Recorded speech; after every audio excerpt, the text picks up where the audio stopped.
Hey there, Deputy Homer with the Sheriff's Office. Reason for the stop is the blue license plate lights. Oh.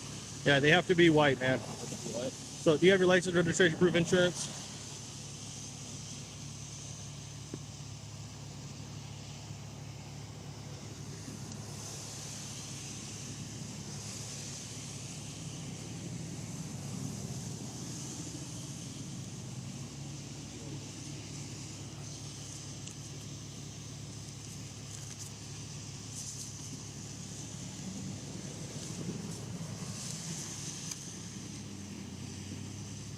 Do you have a more current insurance? This one expired in October. Oh, shit. Okay. Yeah, we changed it. I'm sorry, I can't hear you. Oh, we changed it. Okay. So then they have. So I'll give you this one back too. That one's expired, but this one's good.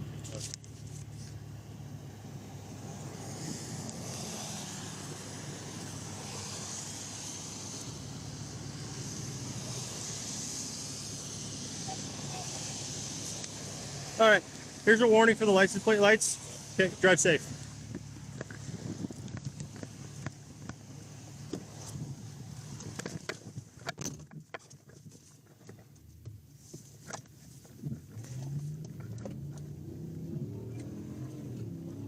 Six of 128.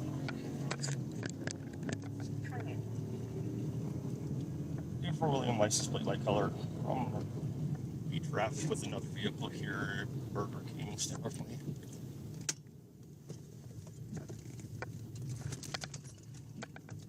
It's going to be Montana 1383991. 21 ski.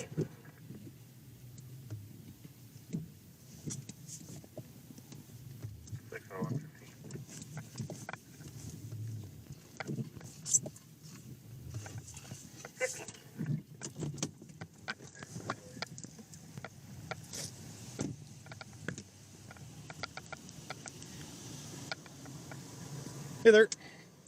Yep. Deputy Homer with the Sheriff's Office. Reason for the stop is the disorderly conduct. So, do you guys both have your driver's license, registration, insurance? So, where are you pulling over for? So, disorderly conduct and obstructing a peace officer. So, my freedom of speech? So, you yelling out the window, flipping me off, is distracting me from my job and hindering my investigation that I was roadside with. No. Okay. Well, that's up to debate somewhere else. So, do you have your license, registration, proof of insurance? Yes, I have everything. Okay, can I have that?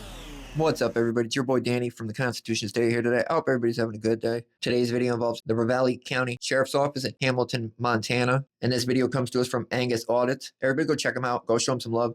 This is actually a really good video because it shows the whole process. This took place April 26th this year, 2024. I can't believe we got it wrapped up so fast. It took them 18 months here to look at any of my evidence or listen to me at all. So first of all, this cop thought it was a really great idea to pull this guy over for blue license plate lights on the highway in the rain, and then hear some words he doesn't like and decide to let these guys go, run back to his vehicle, speed and go faster than anybody else on the highway, I bet, to catch this guy that used words. This guy should be fired. And listen to him in court. They really believe this stuff, and I really liked how he did this. I showed the interaction. I showed some of the court clips. There is more court clips on his page. The full videos are there, so go check them out. Definitely go show him some love. And let me know what you guys think about it.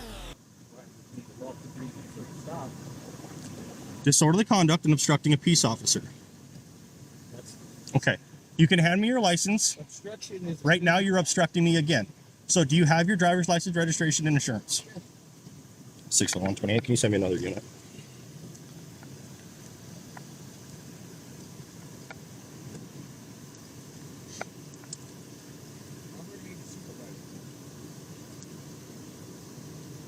What's that? A supervisor? Go ahead. Negative, but can you get 33 head this way as well?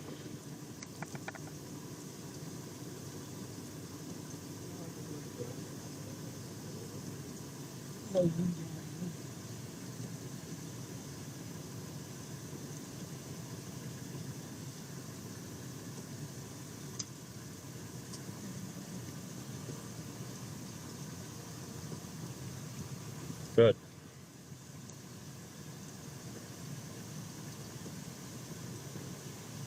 We need a name and badge number. 10-4, found that out. Sorry? Name and badge number. Deputy Helmer, 1328. You do realize that pulling me over for my freedom of speech is a violation of my First Amendment right. Okay, Will lose your qualified immunity for this, that's fine. and I will take you to court. That's fine. So you should read up on the disorderly conduct law. I have all my information right here. And I will be giving it to your supervisor when he shows up. Okay. You can hand me your driver's license, registration, and proof of insurance, as well as the passenger, please. You are requested by law to do so. I'm giving you a lawful command to give me your driver's license, registration, and proof of insurance, as well as your passenger. Passengers don't have rights. Yes, they do, because you guys were obstructing my investigation and the disorderly conduct. There was no disorderly conduct. That's freedom of speech. Okay, sir, I'm going to give you one chance.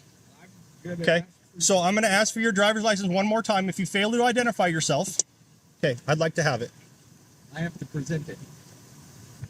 I don't have to give it to you. I have to present it. And I'm asking for your registration and insurance. Right here. Okay, I can't read it through the window.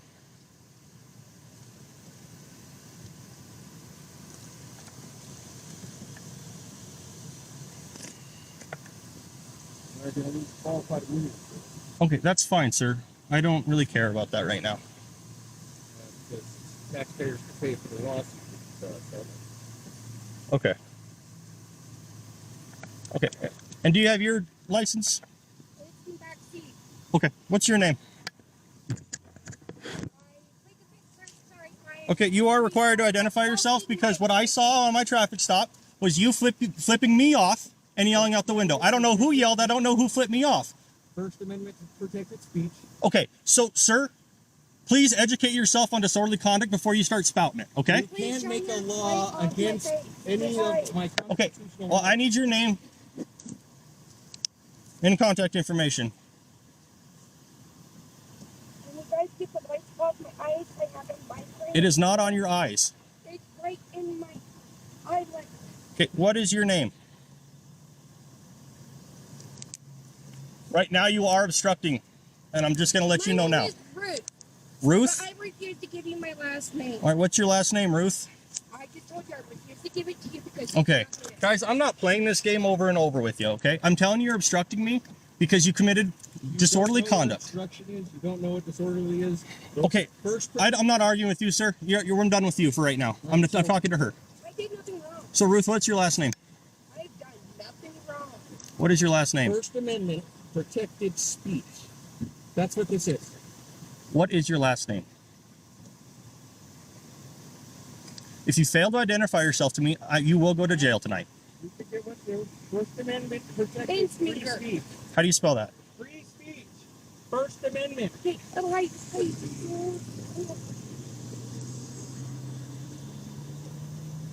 First Amendment. That doesn't bug me. That's what you pulled me over for. Okay. And I'm not shining my light at you.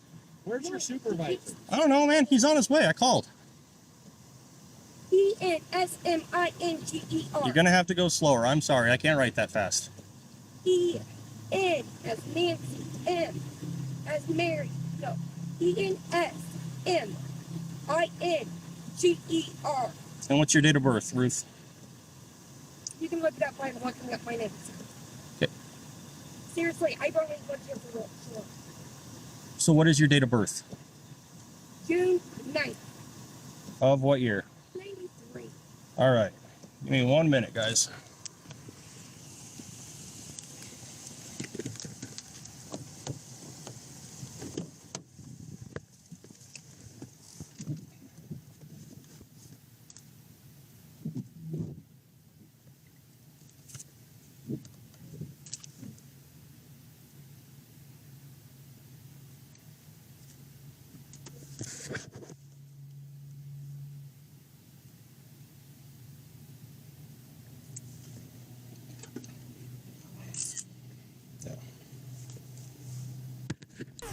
Ms. Berry has now been appointed, is that correct?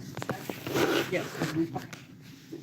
And we are currently moving towards trial. Your attorney has filed a motion to suppress and dismiss, followed by a reply brief filed by the state, and a hearing was requested in this matter. This is Deputy County Attorney Lauren Fox representing the state. Are you prepared to go forward?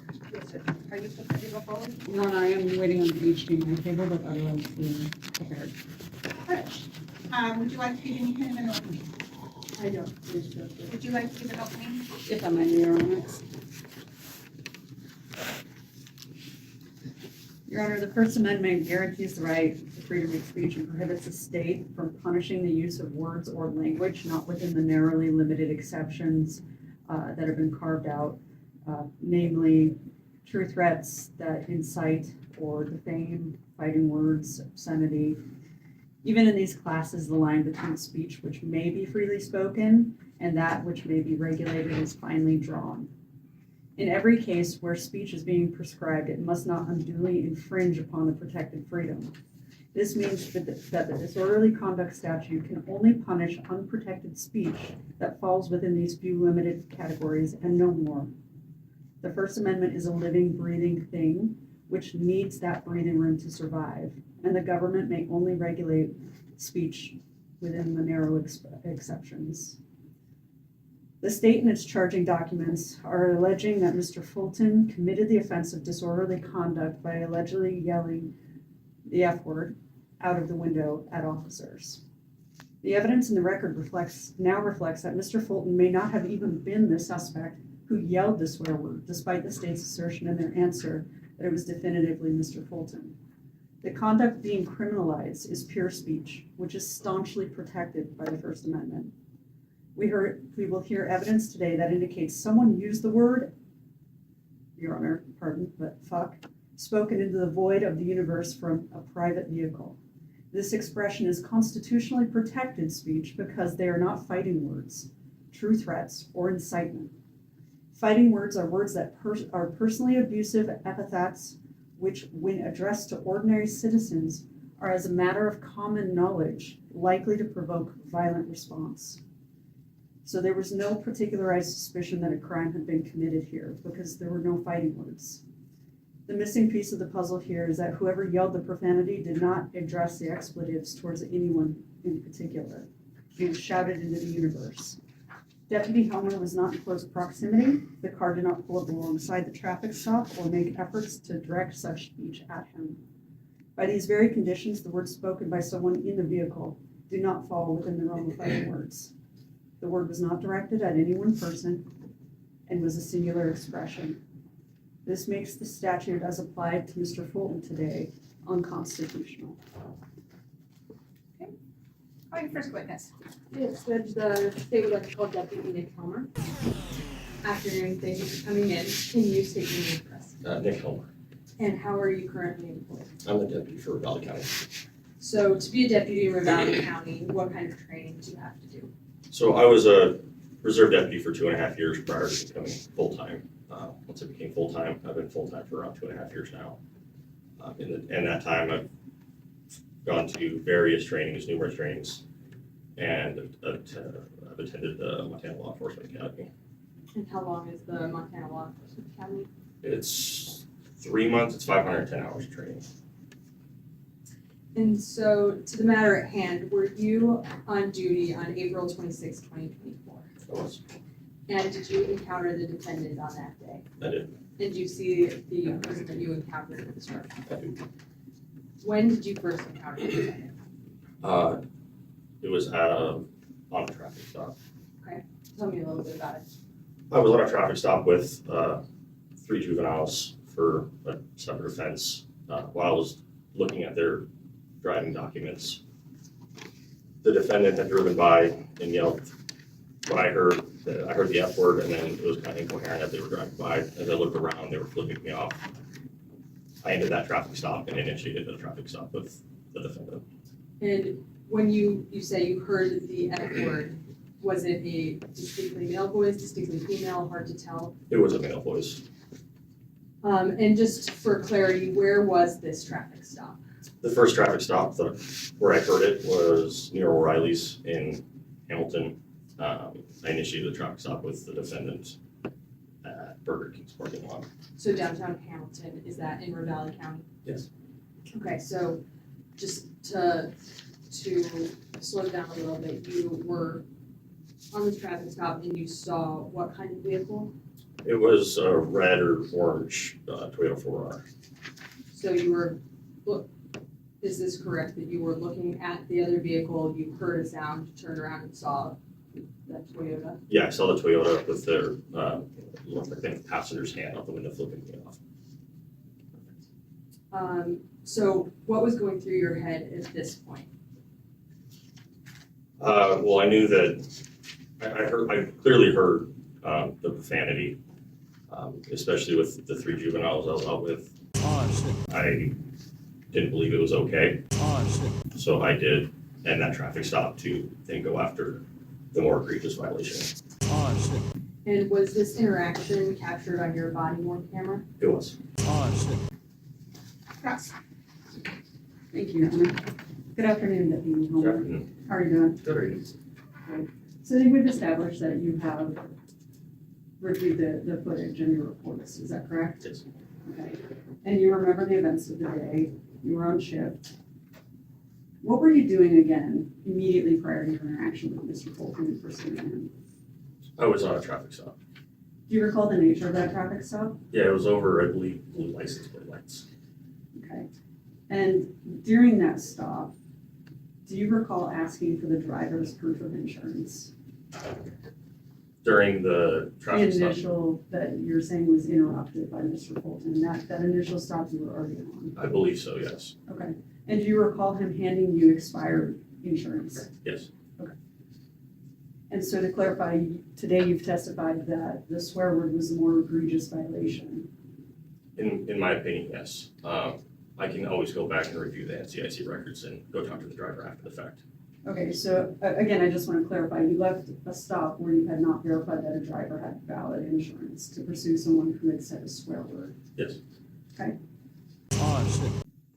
And when we play this, can you please indicate to the court where you've indicated that the passenger and the driver of the Mustang diverted their attention and stayed in your report? It was just the passengers who had wasn't about the driver.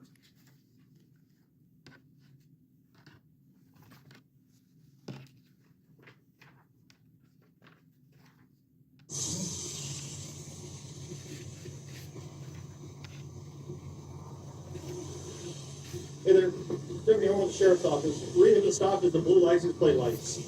Oh, Yeah, they have to be white, man. So do you have your license, registration, proof of insurance? So you can't see that there is a driver or passenger in the back seat too.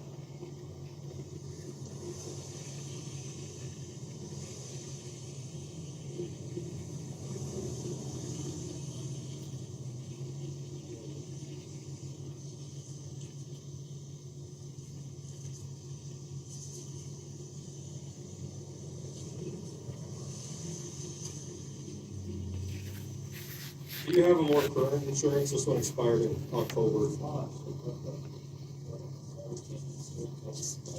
I'm sorry, I can't hear you. Okay.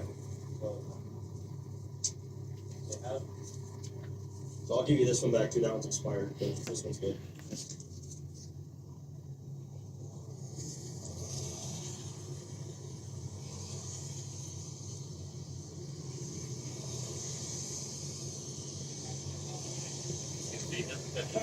Here's your warning for the license plate lights.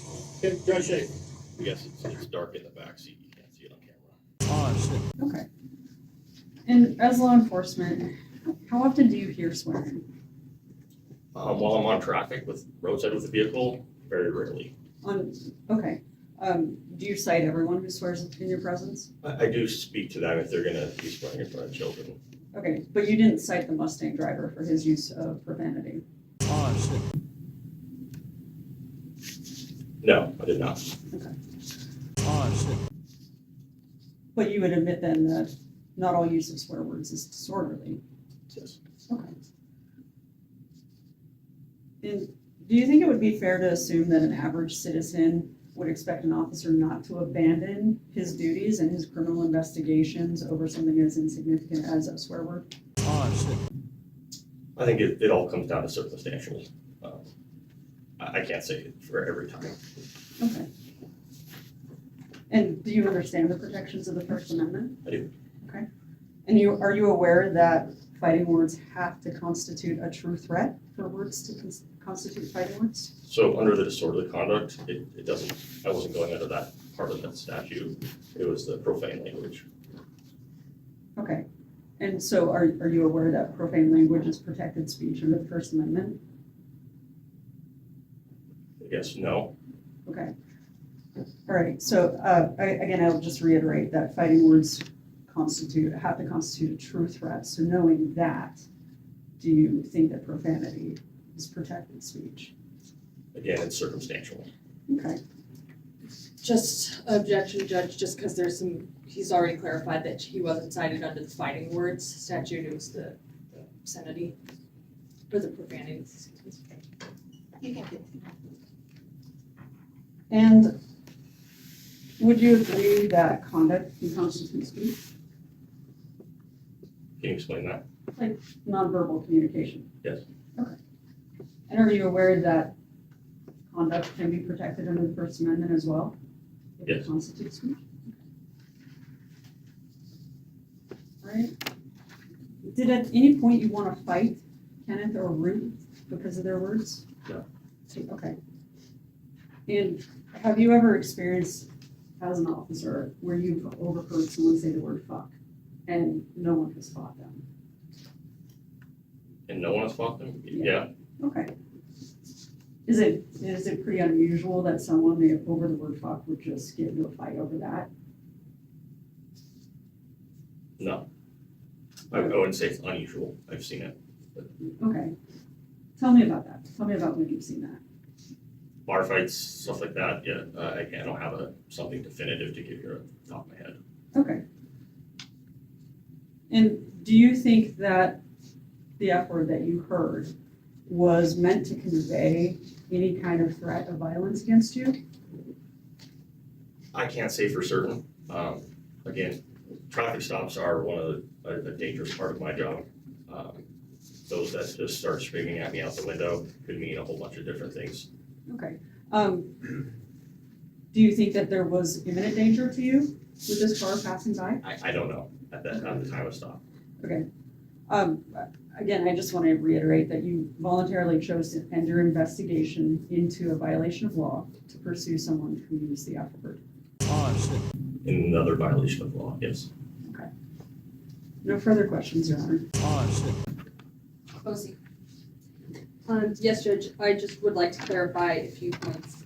Ms. Berry made some points about the fighting words, but just to clear up, that Deputy Helmer made a clear point that he was cited, that Mr. Fulton was cited under the profanity portion of the statute, not the fighting. So making the argument a bit frivolous. Also, she focused quite a bit on his decision to leave the current traffic stop to pursue another one. But that's police discretion, that he can absolutely make the choice based on being on the ground of what is the more pressing matter. And again, there was the mention of imminent danger. None of that is part of the statute. It is just that they knowingly disturb the peace by shouting profanity. And as you saw, those were met here. Ms. Berry. Thank you, Your Honor.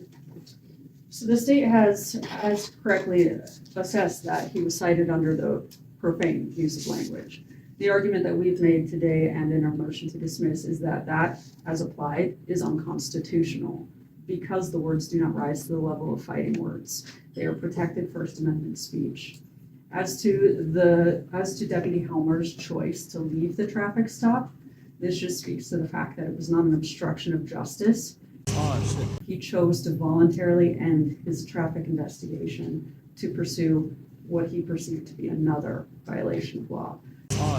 So there could not be an obstruction of justice where it was a choice voluntarily made by the officer. Again, Your Honor, I'd like to reiterate that the issue that we've raised today in the motion to dismiss is that this is a First Amendment violation as applied. We're not arguing that the Constitution as a whole is unconstitutional, but as it is applied for this instance, it is unconstitutional because it is attempting to punish protected speech. Are you still at Apple Court? Yes. And your phone ends in 8418? Yep. Are you working anywhere? Yeah. Where? I do DoorDash.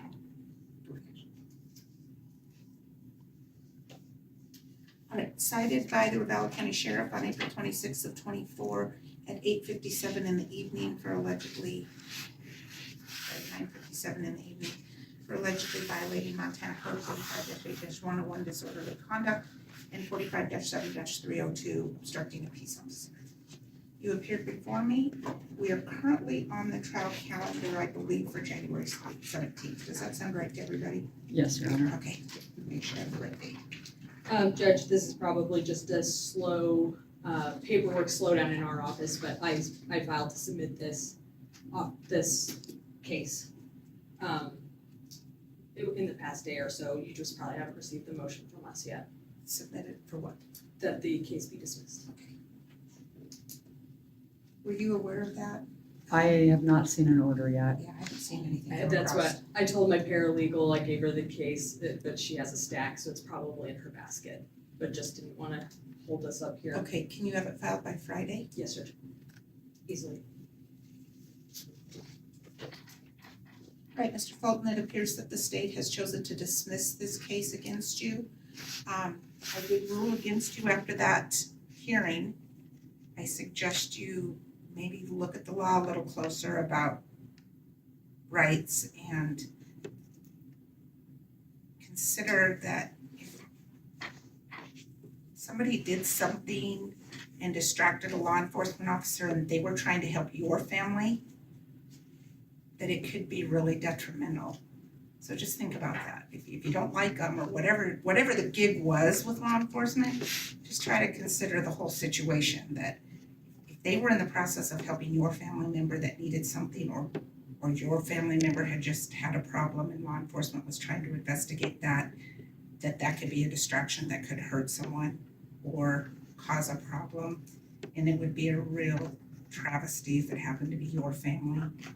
I like to refer to things like this of an ambulance is coming down the road and people won't pull over because they don't think they need to, and it's not a big deal unless it's your dad having a heart attack in the back of that ambulance, okay? So I don't know what the hangup is or why you're unhappy with law enforcement, but hopefully you can get that resolved so we don't see this, and I hope you understand that those law enforcement officers don't make enough money to be a distraction to people, or they're just out trying to do their jobs, okay? You can probably be a bigger help than hindrance, okay? Signatures on that, and just stay in touch with Miss Berry to make sure that gets filed, that nothing else has changed until she has that dismissal in hand. Yeah. Okay?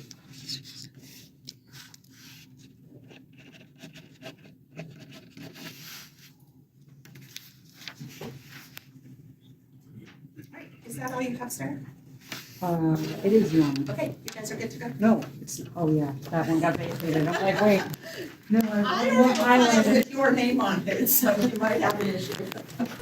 And what does everybody think about that? How do they think Angst Audits did? All the information will be linked in the description. All the videos will be linked. Definitely go check his channel out. Go show him some love. And what does everybody think about the Ravalli County Sheriff's Office? As we heard, this guy's had tons of training, and he's been doing this for years. Yet he doesn't understand our rights or what free speech is. Well, it said profane language. Okay, well, if you can't turn a constitutionally protected activity into a crime, that would mean what? That profane language can't be used to charge you. They don't get it. They really do not get it. Under protected speech, they can only charge you for fighting words, which is a very narrow category of words. But as we know, that's how they get people. Because if somebody doesn't know that, if they don't know, they have to go to court and they actually have to claim their right, which is kind of pathetic. If it's a God-given right, you shouldn't have to go to court and say, I was protected by the First Amendment. Here in Connecticut, that is why they get over on so many people. Because of a dude that lost a case for that exact reason back in what, 06? Aioli versus State, where the appellate court ruled the guy was right and they overturned the charges. Then the Supreme Court overturned it and said, no, he wasn't protected. He didn't claim he was protected by the First Amendment. And despite the court ruling that and saying that's why they ruled that way, in Connecticut, they still arrest people every day for speech or not handing over your ID, for interfering because of aioli versus state. It's like they just read the ruling and didn't read the case and actually understand what happened there. And there's no excuse for the prosecutors. These guys go to school for what, years, and they still can't figure this stuff out. But I thought this was a really good video. I thought it was awesome that he showed the whole thing, from the infraction to what happened in court, how it went through court, and the end of court. And I think it's awesome that they could bring their phone in and record there. Because as we know, in the communist state of Connecticut, you can't even bring your phone and take pictures or audio record in the lobby or the public areas of the court, never mind the courtroom. But let me know what you guys think. Leave it in the comments. We'll talk about it. Go check his page out. Go show him some love. And I'll see you guys on the next one.